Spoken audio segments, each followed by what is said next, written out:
Okay, welcome back everybody. So as I mentioned, I think last couple classes, so today I'm just going to do some review. So I'm gonna fly through this pretty fast because I'm trying to review as much as I can.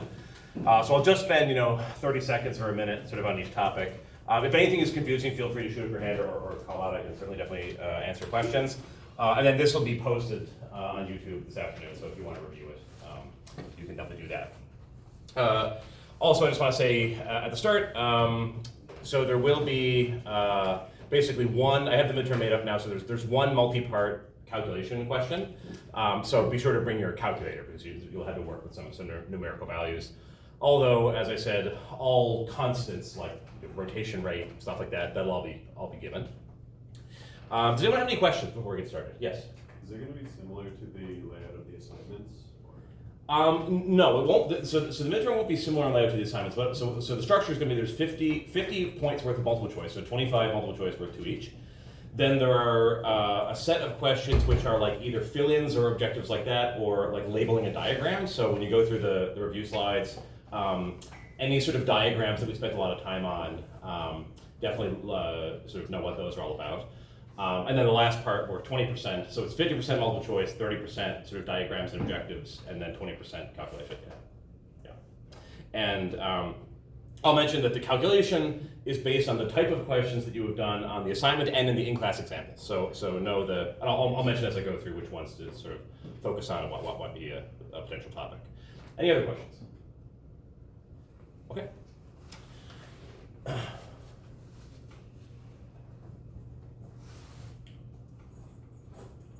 Okay. So we started off with some basic geography.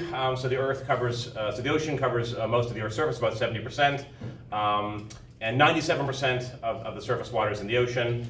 Other sources of water are lakes and rivers, for example, and groundwater, and then the atmosphere. This is just a diagram that shows where the ocean basins are. So being familiar with the basic geography, what are the main ocean basins? Indian, Atlantic, Pacific, Southern Ocean, Arctic Ocean. Basic properties, like Pacific is the largest, Arctic is the smallest, shallowest, and just general familiarity. So you may also have to look at a map, and so you won't have to do anything complicated with a map, but like being able to identify, for example, this is the Atlantic Ocean on a map, that's something you might have to do.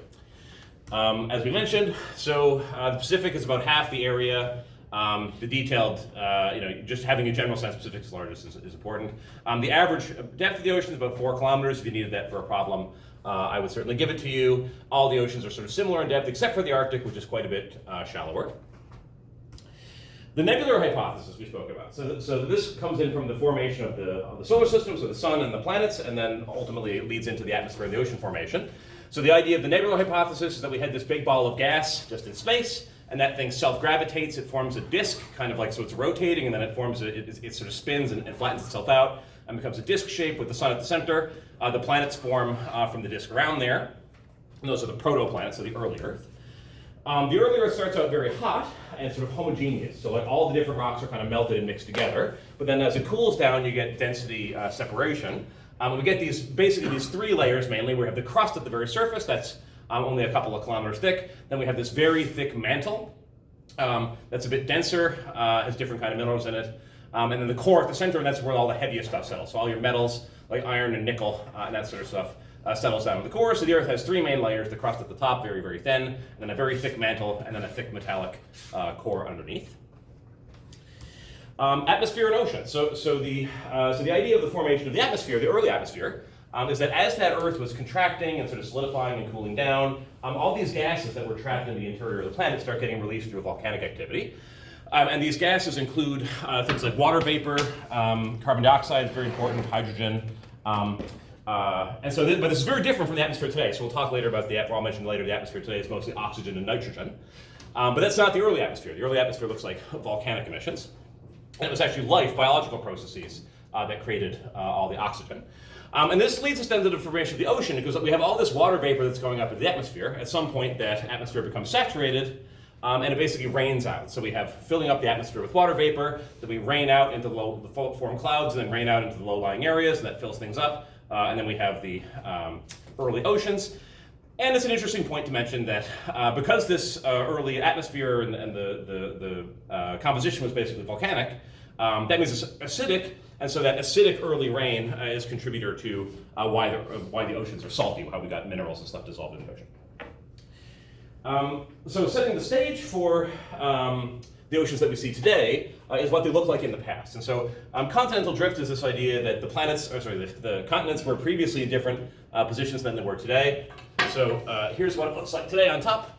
And then this is the idea of what it looked like in the past. And the main thing is that South America kind of looks like it fits into Africa, and North America kind of wraps around. And this continent was called Pangaea, with the Panthalassa giant ocean around it, and this very, very large sea called Tethys between Eurasia and Africa. And there were a few different types of evidence that we talked about when we were looking at continental drift. But one important one was rock types and mountain chains. So if you sort of follow certain mountain chains up the eastern seaboard, the Appalachian Mountains, which go through the long-range mountains in Newfoundland, these have very similar properties to some of the mountains in the Scandinavian region. And so the idea is that these were formally connected, and that's kind of part of the geological evidence for continental drift. There's also glacial evidence. So it's observed that we see evidence of past glaciations in places like southern Australia, which are currently very, very hot and would never have any persistent ice.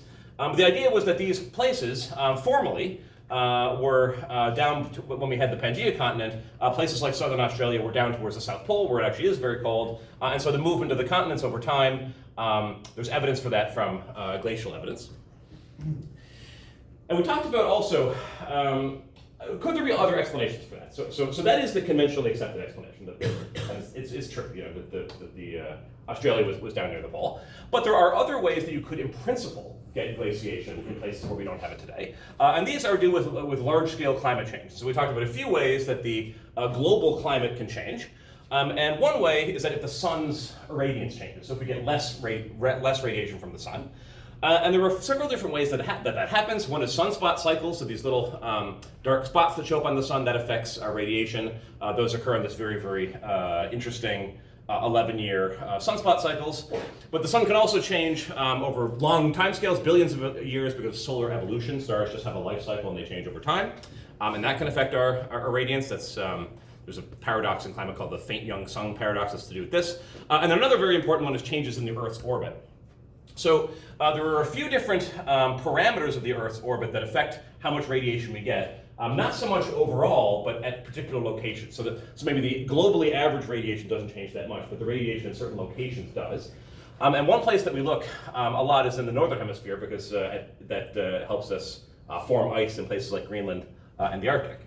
And the three main pieces of this orbital parameters are called precession, which is when the spin axis sort of rotates like a top, obliquity, which is the tilt of the spin axis, and then eccentricity, which is how circular or elliptical the orbit is. And all three of these things vary over 10,000, 100,000 year time scales, and that's called collectively Milankovitch forcing. And then here we say, so the Milankovitch forcing here, all of the combinations of the different orbital parameters changing give us this red line, and this is the insolation at 65 north. So that means we often look at the north because that has to do with high latitude ice formation. And so just the general idea that Milankovitch forcing is tied to large-scale global climate change.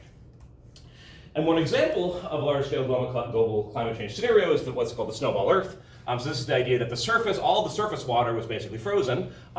It's not definitively established that this ever happened, but it's thought that it happened about 650 million years ago. There's really cool evidence like drop stones that were sort of dropped into the center of the ocean, that were basically these rocks that were trapped in the bottom of the ice, and they move out to the center of the ocean where they get dropped into the soil, or the bottom of the ocean. And then you see they stick out like a sore thumb because all of the other rocks around it are geologically very distinct. And the detailed mechanism is called the ice albedo feedback. So this is an important concept that was on the assignment. And so the idea here is that there are mechanisms in the climate system that can either amplify or reduce the amount of climate change we get that's caused by something like top of the atmosphere solar radiation. So let's say the sun changes a little bit because of sunspots or solar evolution or whatever. That would create a certain temperature change, but it could create more or less depending on what are called climate feedbacks. A very important one is the ice albedo feedback, and the way this one works for snowball Earth is, let's imagine we get a negative top of atmosphere perturbation, so less radiation is coming in. Well, then our climate is going to cool. That means we're going to tend to develop somewhat more ice. that additional ice is going to reflect away more sun. That's the albedo effect. We get less radiation again because of the reflection, that cools, and it's a cycle. And this doesn't run off to infinity. It doesn't mean that any small change is going to mean the polar Earth freezes, but it means we get more of a climate change effect than we otherwise would. And this can also run backwards. If you have extra sun, you melt the ice, you reflect away less radiation, and then you have more incoming radiation. Okay. Continental drift is sort of the simpler version of the idea that the continents move, but the more fleshed out physical geological version is called plate tectonics, and this is the key diagram for plate tectonics. The idea is that we have the crust up top, so these little thin slices, that's the crust. Underneath we have the upper mantle, also called the asthenosphere, but we never really talked about that, but this is the upper mantle. And in the upper mantle we have these convection cells where rock, solid rock, over very long periods of time, millions of years, are moving in these convection cells. And at mid-ocean ridges, which are these mountains on the seafloor in the centers of the ocean basins, the east-west centers, you have this molten material that rises to the surface, creating new, young oceanic crust right here, and then that spreads out over time, called seafloor spreading, and then subducts, meaning the new oceanic crust, it falls underneath the continental crust at subduction zones, which are also called deep ocean trenches. And here's a really cool map that shows that. So this is the age of the seafloor. And so if you look, the red means very, very young, only a few million years. And so this is the mid-ocean ridge in the Atlantic. And so, for example, we have the youngest crust right there where it's being formed. And then at the edges where we have subduction zones, this is where we have deep trenches and the oldest crust we find. And the oldest crust is about 200 million years old, which is much younger than the continental crust, which is about 4 billion. Okay. So we then move down to the structure of water. So water is this very interesting molecule. Because it has there's two lone pairs on the oxygen here, the hydrogens sort of arrange themselves in this bent pattern with this well-known angle 105 degrees between them. So the oxygen looks like kind of this little V shape, or so the water molecule looks like this kind of V shape. And this leads to polarity because the oxygen molecule is electronegative. The oxygen atom is electronegative, so it sort of hogs the electrons and develops a little bit of a weak negative charge, not a full charge, but a partial negative charge. And then the hydrogen ends get a little positive charge, so it's a little what we call electric dipole, negatively charged on one side, positively charged on the other, and that allows us to make hydrogen bonds. So hydrogen bonds are when all these water molecules they sort of arrange themselves such that the negative side of one is next to the positive side of another one. You get an electrostatic attraction that helps water stick together and have a lot of very important, pretty unique thermal properties like very, very high surface tension, large heat capacity, large latent heat, things like that. In addition to hydrogen bonds, we also talk about a few other ways that water sticks together. And these are van der Waals forces. So van der Waals forces are not forces that rely on actually dipolar structure of the molecules themselves, but randomly induced dipoles. So the idea was that you have two molecules that are sitting next to each other. One of them, just based on quantum random fluctuations, develops a spontaneous dipole. And that sort of drags the charges in the other one around so that in the end, if you sort of follow the diagram, I'm not going to go through it in super detail, but you end up with a negative on one molecule that's next to a plus on a nearby molecule, and so that's also an attractive interaction, so that causes them to sort of stick together, and so that's called van der Waals forces. And the combination of mainly hydrogen bonds, but also van der Waals forces, leads to the very interesting thermal properties of water. It has a much, much higher boiling point than other similar compounds, and a much, much higher melting point and heat capacity. A very important thermal property is called the latent heat of vaporization. So this diagram shows all the different latent heats. So what a latent heat is when you change phase. So normally when you add heat to a substance, let's say you add heat to a block of wood. So that you add the heat energy, that wood's going to warm up, temperature rises. But if you're doing it to something like ice, which can change phase, what happens is you start adding energy, so the x-axis here is energy, you add energy to the ice, the temperature rises, until it gets to zero. At zero, when you keep adding energy, rather than that energy going into raising the temperature, it goes into changing the phase. So it breaks the intermolecular bonds, the bonds that make that ice a solid, and it turns that ice into liquid water. And that's called the latent heat of melting. And then the same thing happens when you want to change liquid water into water vapor. You have to add all this energy, this big horizontal plateau called the latent heat of vaporization. That's 540 calories per gram. You don't need to remember the number. But what you do want to remember is that that's a lot of energy. So when we put all this energy into, say, the surface ocean, it causes this evaporation. And this very large amount of energy is basically stored in the water vapor. And you can also run this cycle backwards. You can go from gas and condense it into liquid, and then this energy is released. So there's an incredible amount of heat, energy storage, and energy release that goes on when water is either evaporated from the surface ocean, going in this direction, or condensed in clouds and causing precipitation, going in the other direction. Okay, so this is a sort of molecular picture of what evaporation actually looks like.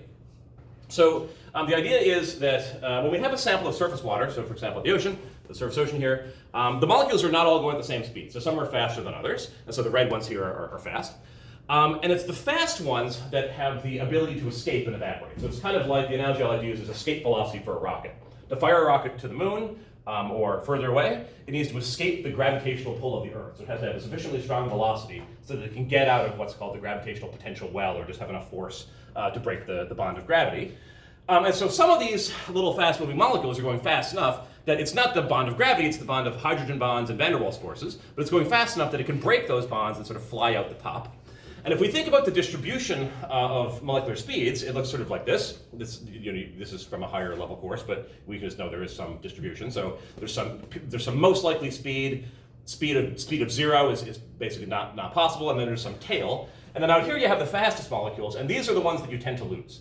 And so what this means is that when you lose those fastest molecules, the residual energy, or the residual speed of everything that's left over is less.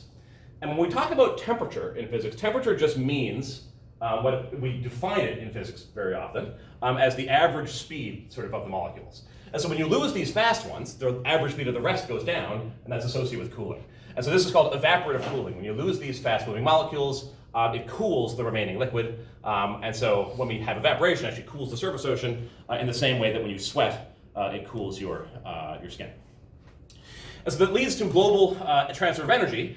In the tropics, when we have lots of evaporation here, we have water vapor leaving the surface, going into the atmosphere, and all this latent heat energy is stored in this water vapor, but it came from the ocean surface. So the ocean surface then gets relatively cooled, and then later on, usually in the mid-latitudes, we have lots of storms and low-pressure systems, extratropical cyclones. You have this rising area, you form clouds, and that water vapor condenses, and that heat gets released back in. That's that shading, red shading color is the idea that it's getting heated up. And so it's a transfer of energy from the surface ocean in the tropics to actually the mid-latitude atmosphere. That's very, very important in the climate system. And it leads us to categorize different regions of the Earth as evaporation or precipitation-dominated latitudes.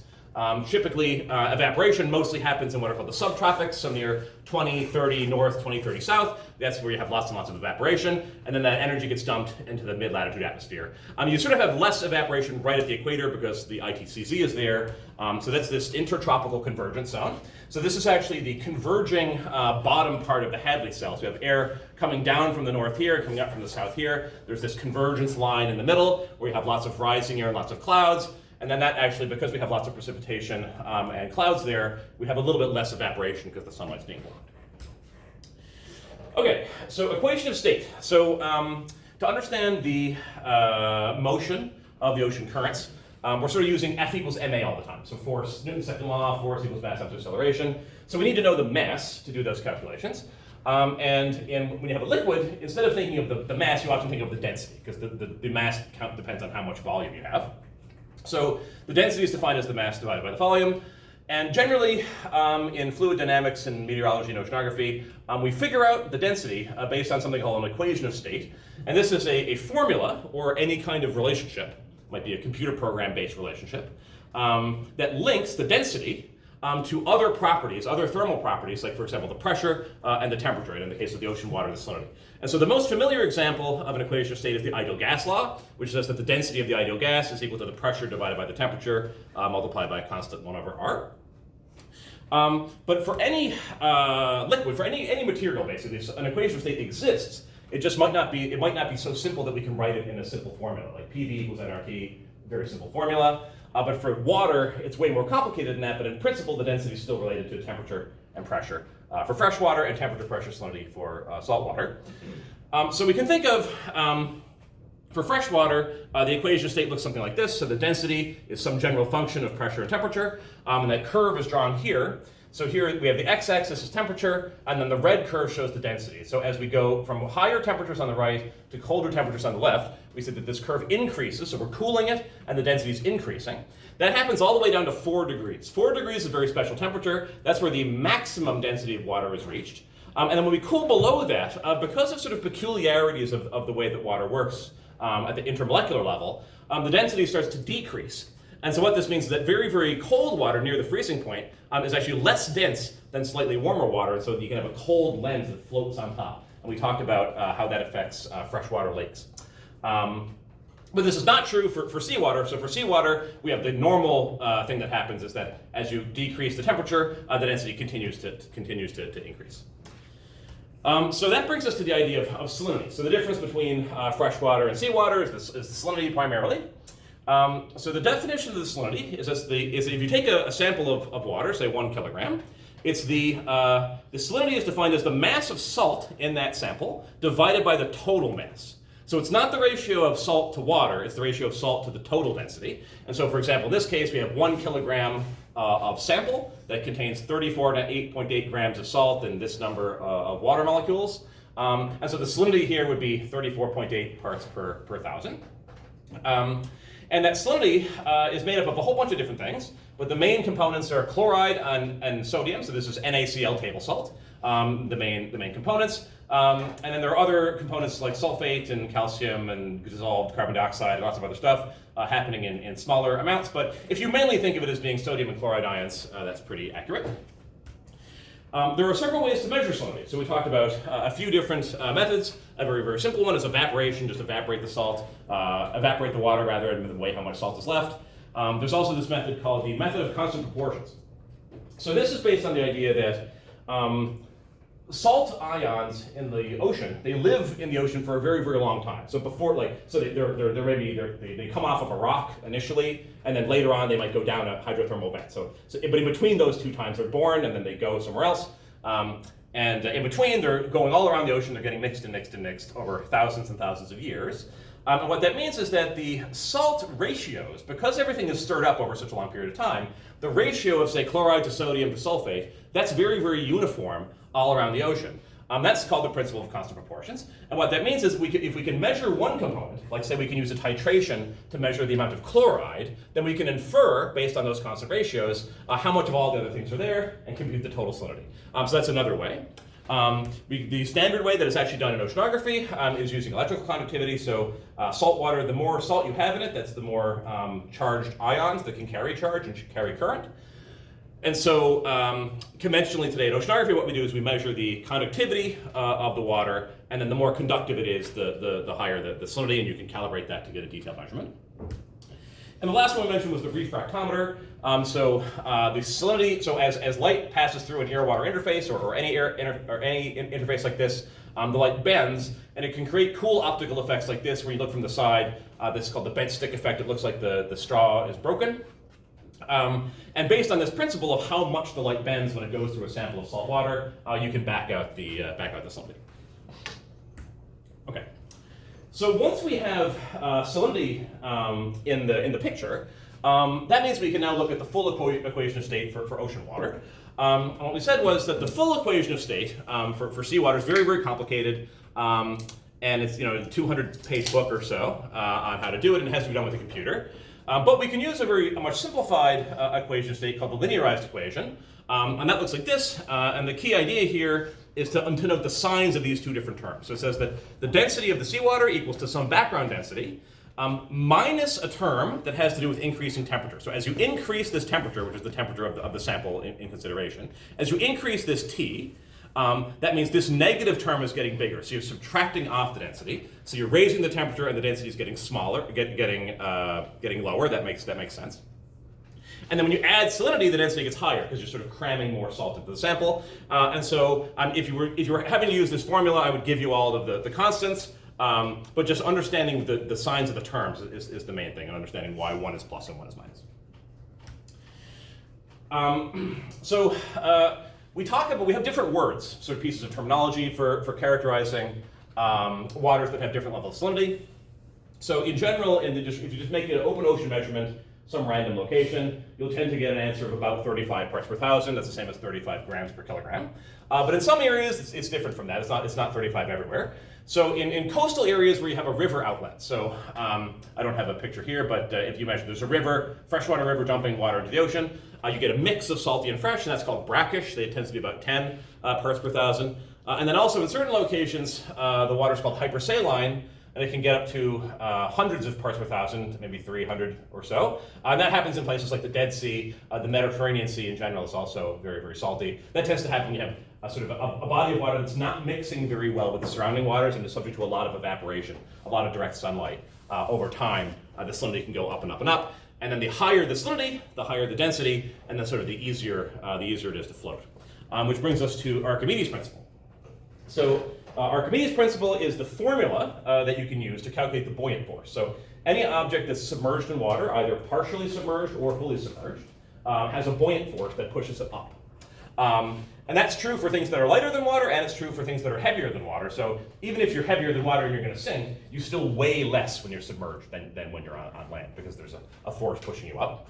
And so the formula for the law of buoyancy, discovered by Archimedes, is that the buoyant force is equal to the mass of the displaced water times the gravitational constant 9.8. And what we usually do is we write this mass in terms of the volume you displace. So in the case of if you're submerged, it would be the volume of your body, multiplied by the density of the water that you are in. So if that's salty water, then this would be saltwater density. If it's freshwater, it would be freshwater density. And the volume of the object is how much of you is submerged. And this is the Eureka guy, and he's some very famous person in the history of man.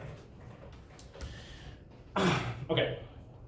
So we mentioned river outflows affects salinity, but there's also lots of other factors. So here's just sort of a review of some quick factors that affect the salinity.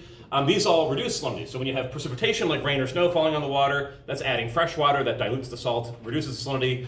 River runoff reduces it. When any kind of ice melts, so ice in general in the climate system is fairly fresh, perfectly fresh in some cases or close to perfectly fresh in others. And so when icebergs or sea ice melt, it dumps fresh water into the ocean, diluting the salt and decreasing the salinity. And then the opposite thing happens when you have evaporation. So when we have sunlight down on a hot day and we're evaporating the surface water, all these just water molecules are coming off and the salt molecules are left, so they're more concentrated in the residual. And so evaporation increases the salinity, as does sea ice formation. So when you form sea ice, mostly the water molecules and not the salt goes into the ice structure. So again, the water that you leave behind is relatively enriched in salt.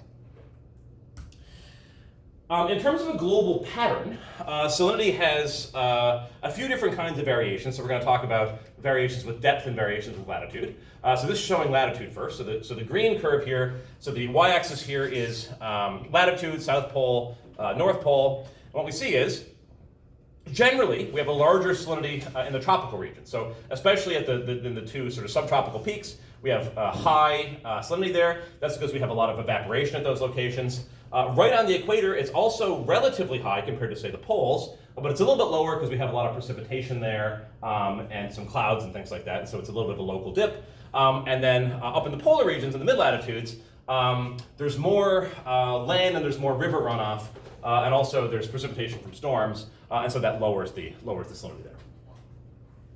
We can also look at a function of depth.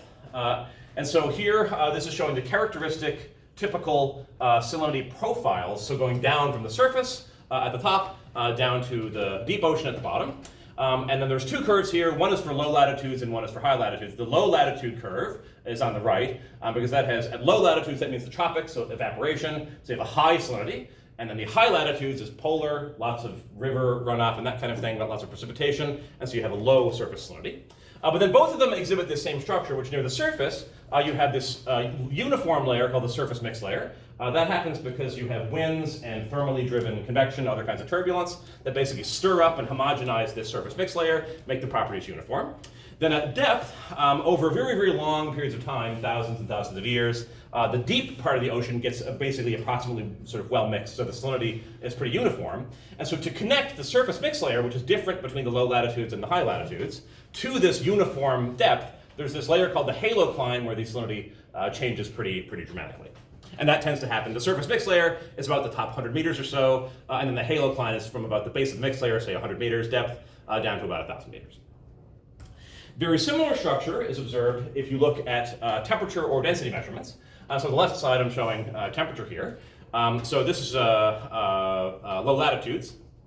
So at the high latitudes, the situation is very simple. So if you go up into the polar regions, like Arctic Ocean, for example, you find that the density and the temperature are pretty uniform. So the temperature is nice and cold, and it's cold all the way from the top to the bottom. And the density is fairly high because it's cold water, and it's pretty uniform. But in the low latitudes, we have a similar situation as to salinity, where we have a surface mixed layer, and then a thermocline, where the temperature decreases dramatically, and then a deep ocean where the temperature is fairly near the freezing point and pretty uniform. And then the mirror of that happens in the density space. So the pycnocline is where the density increases abruptly. So the density is increasing here mainly because the temperature is dropping. And so as the temperature drops, you get thermal contraction, density goes up. And so these two plots are kind of mirrors of each other, but we still have that surface mix layer at the top and relatively homogeneous at depth. And there were a few pieces of terminology here. So pycnocline is abrupt change of density. Thermocline is abrupt change of temperature. Isopycnal means constant density. Iso is always this word we use for the same. And isothermal means constant temperature as we go down. Okay. Then we moved on to ocean-atmosphere coupling. And so when we say coupling, what that means is how the two influence each other, how the atmosphere influences the ocean and the ocean influences the atmosphere. A few sort of really large-scale examples we talked about is so winds drive the ocean currents, the ocean affects the atmosphere in really important ways. For example, it absorbs a very large fraction of the excess heat. So under climate change, the whole climate is warming. A lot of that heat is absorbed, about 90%, by the ocean. And also the ocean absorbs the CO2 directly, so it sort of mitigates the greenhouse gases themselves in addition to the heat. And so these two are coupled in lots of different ways. The fact that the ocean is absorbing all that energy, we had a chance to look at this on the assignment, means that over time, this is the heat content of the ocean, so it's increasing from about the 1950s up to a few years ago, so a very noticeable increase. And that because the ocean is absorbing this heat, it's warming up quite slowly, but it's warming up. And when water warms up, it expands. And so that thermal expansion of the water actually leads to an observable sea level rise, which is a few centimeters since the mid-90s. Okay.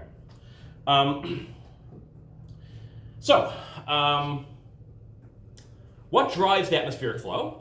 So we want to now get to a picture of, so that we know the winds and the ocean are coupled, but what are the winds and what drives them? And so the winds are generally driven by the idea that we get more intense radiation at the equator and less intense at the poles. And that the fact that there's this temperature gradient that's set up by the forcing drives planetary scale and local circulations.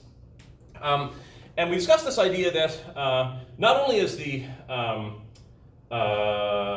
incoming radiation different from place to place, like more at the equator and less at the poles, but it also differs in time. So day versus night, for example, you get very little radiation at night or none, and we get lots during the day, and then we also have seasonal variations.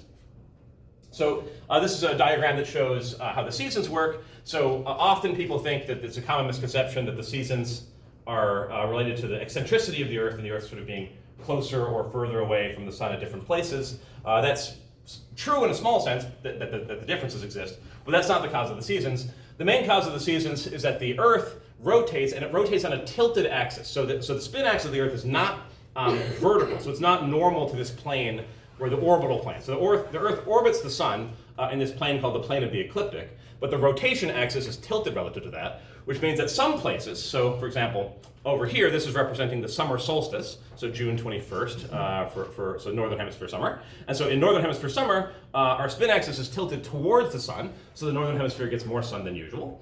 And in the wintertime, it's tilted away, and so the southern hemisphere gets more sun than usual, and the northern hemisphere gets less sun. And then in between, there's two equinoxes, the vernal equinox in spring and the autumnal equinox in the fall. So that's the time variations. And so what explains what actually is the reason that we get more intense radiation, the spatial variations, that we get more intense radiation at the equator. And there are a bunch of different reasons. So one reason is that photons just end up being more concentrated. If you think of these flashlight beams coming in, at the equator it's more concentrated, and at the poles it's sort of smeared out, so you get a lower density of photons at the pole. You also pass through a thicker layer of atmosphere at the pole, that's called the optical thickness effect.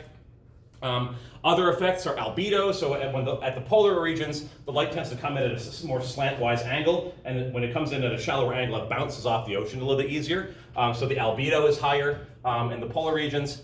And so all these factors come together to make it such that the equator is warmed more than the poles. And that leads to a situation where the equatorial regions, the tropical regions, are gaining heat from the sun at sort of a faster rate than they're getting rid of it. And then the polar regions, they're cooling because they're not getting enough heat to compensate how much they radiate to space. So all the time, the Earth is kind of losing energy to space. And so in the equatorial regions, we're getting too much, and in the polar regions, we're getting not enough. And so to prevent the Earth from just getting warmer and warmer at the equator and colder at the poles, what happens is that the climate system itself, the atmosphere and the ocean, that circulation, moves heat from the equatorial regions to the polar regions. And this is sort of the ultimate reason. You can kind of think of the planet as kind of like a heat engine that's moving heat energy from the hot places to the cold places. And that happens through the wind and through the ocean currents. Okay, so we talked about the primordial atmosphere, which was CO2, water vapor, hydrogen. But today's atmosphere is mostly nitrogen and oxygen. That's created by biology. The atmosphere itself has a bunch of layers. So the troposphere, that's the lowest layer, about the bottom 10 kilometers. That's where we live. Then there's this tropopause, stratosphere above that, this thicker layer, and then we have what's called the upper atmosphere above that. Key observations is that in the troposphere, the temperature decreases as you go up. So as you go up, the air gets thinner, but also gets colder. So we have cold snow, snow on the mountaintops.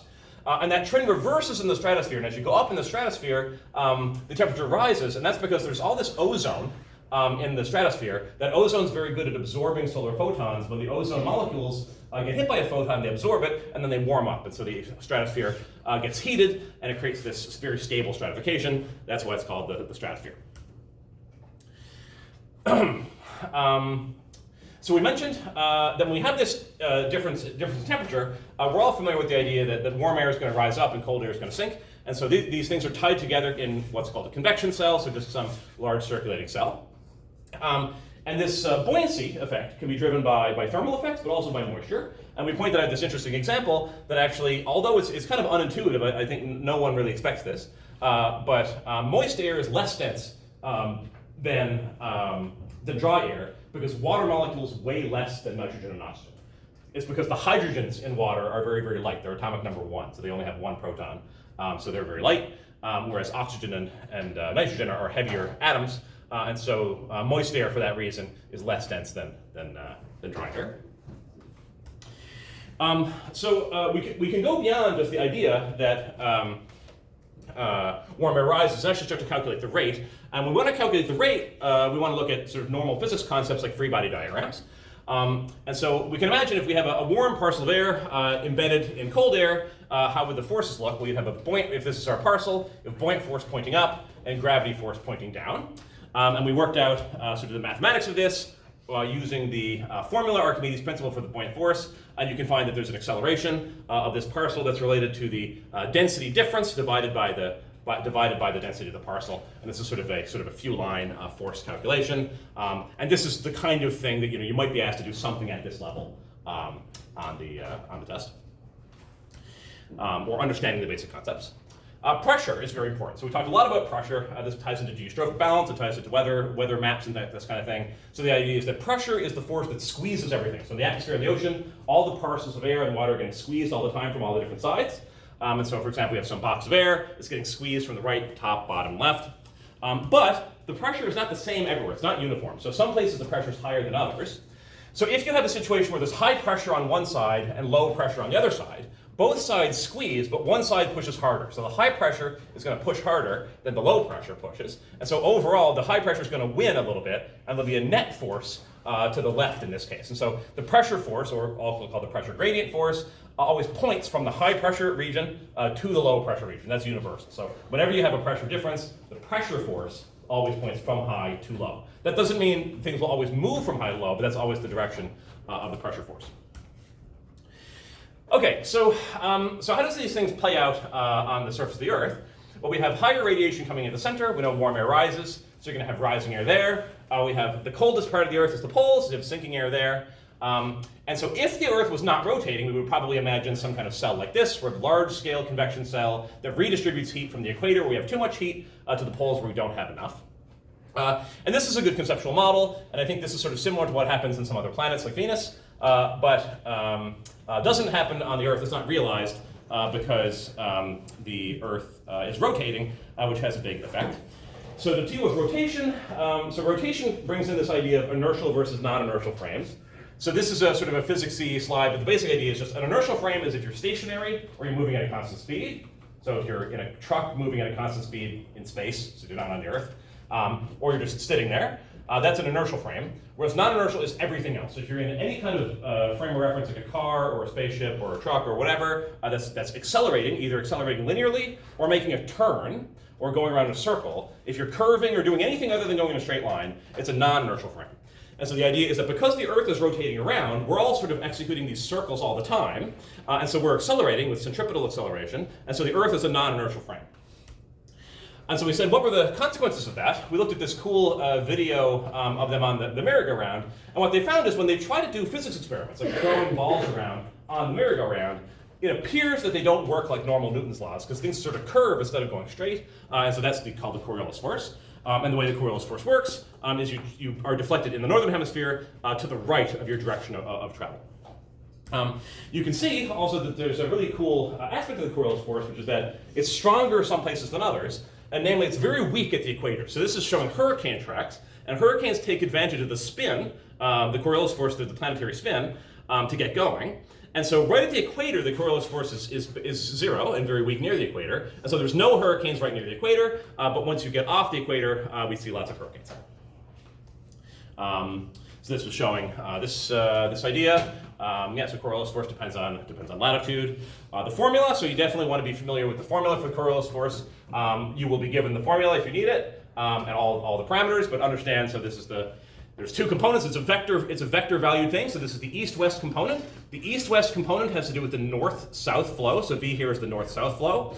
And this is the north-south force, and it has to do with the east-west flow. So if you're flowing north or south, the Coriolis force is in the east-west direction. And if you're flowing east-west, then your Coriolis force is in the north-south direction. So it's kind of crosswise. And so so this is the mass, rotation rate, speed, and then sine of theta. So theta is your latitude. That's a vector valued thing. We did this example, so you definitely want to know how to do this example when we did in class of how to calculate the forces on a slab of air. So you would be walked through this if it was on the test. But know how there's different forces involved. So there's pressure forces pushing on the edges, and then if we have a motion, then there's Coriolis forces involved. And so going through and following that example is a good idea. The three-cell model of the atmosphere, also very important. So we had this idea that on a non-rotating Earth, you'd have rising at the equator and sinking at the poles, one large cell.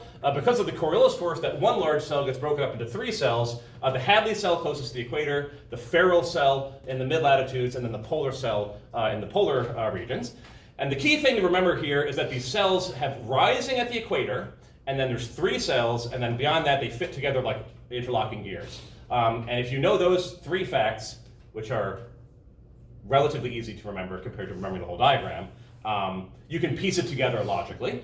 And then these cells, these three cells, Hadley, Ferrel, and polar, they're also associated with zonal wind bands, which are the trade winds in the sort of tropical regions, the prevailing westerlies, which means they're coming from the west and blowing to the east, in the mid-latitudes, and then the polar easterlies, again, blowing from east to west near the polar regions.